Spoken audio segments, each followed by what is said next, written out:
Sunday, আর এই সানডের দিন থেকে শুরুয়াত হবে ধামাকা, আর এই বছর পর্যন্ত আমাদের জীবনে ধামাকাই হবে মাই ডিয়ার ফ্রেন্ড। তৈরি আছেন? সবাই মিলে হ্যাপি নিউ ইয়ার। তো ফ্রেন্ডস, যারা নতুন এসছেন হয়তো আপনারা মনে মনে ভাবছেন এই ছেলেটা কই থেকে আইসে, দেখাও যার না তারে, খান কোন জঙ্গল থেকে উঠে আইসে। তো একটু পরিচয় দেই। নাম কানাইলাল নুনিয়া, বাড়ি শিলচর মেডিকেলের সামনেই। পেশাগত অবস্থা আমি পাক্কা বিল্ডিং এর কাজ করতাম, যুগালি কাজ। তারপর আমি বেলি হসপিটালে জয়েন করি। সে বেলি হসপিটালের 2500 টাকা বেতনে সংসার চলছিল না।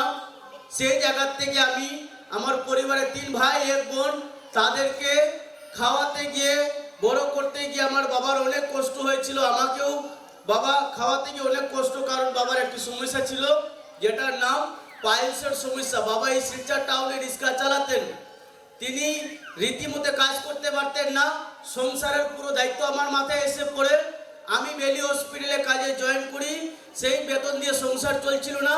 ভেবেছিলাম যে আমি আর একটা এক্সট্রা কোনো দিক থেকে যদি ইনকামের লাইন পাই তাহলে আমি এই হসপিটালে কাজের সঙ্গে সঙ্গে এটা করব। ফ্রেন্ডস, এই চিন্তাধারা নিয়ে অনেক খুঁজে বেড়াই কিন্তু পাইনি। ফ্রেন্ডস, শেষ পর্যায়ে ভগবান ঈশ্বর আল্লাহ বোধহয় আমার কাছে এমন একটা সুযোগ, এমন একটি অপরচুনিটি আমার জীবনে এসে দিয়েছিলেন।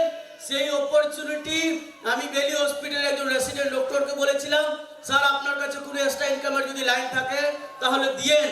জানি না, আমি মনে করি আজকের দিনে হয় না হয় ভগবান ঈশ্বর আল্লাহ রূপে সেই ব্যক্তি আমার জীবনে এসেছিলেন, মিস্টার অসীমনাথ স্যার। উনি আমাকে এই রাস্তা দিয়েছিলেন। আমি একটা প্রোগ্রাম দেখার পরে 40 মিনিট পর কানাইলাল নুনিয়ার জীবন বদলা শুরু হয়ে গিয়েছিল মাই ডিয়ার ফ্রেন্ড। সেই অসীমনাথ স্যারকে শত শত কোটি প্রণাম জানাচ্ছি, শত কোটি স্যালুট। যদি উনি আমাকে এই রাস্তা না দিতেন তাহলে আপনাদের মতো গুণীগারী মানুষের সামনে কথা বলতে পারতাম না। ফ্রেন্ডস, আমি আজও সেই রাস্তার ফুটপাতের একজন নালায়কে থাকতাম। আজকের দিনে উনার ছোট্ট একটা নিমন্ত্রণের কারণে আপনাদের মতো গুণীগারী মানুষের সামনে পাবলিক প্লেসে দাঁড়িয়ে মাইক্রোফোন নিয়ে 2-4টি কথা বলার সেই সাহসটুকু সুযোগটুকু পেয়েছি। তার পাশাপাশি আমার জীবনে অনেক কষ্ট দুঃখ অভাব ছিল।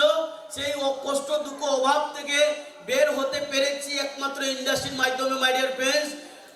এই ইন্ডাস্ট্রিতে আসার পর আমার জীবনের হারিয়ে যাওয়া একটি স্বপ্ন, যেটা বাস্তব করার মতো কোনো রাস্তা আমি পাইনি।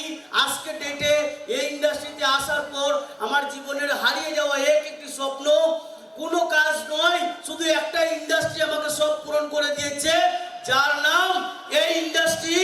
শুরুতে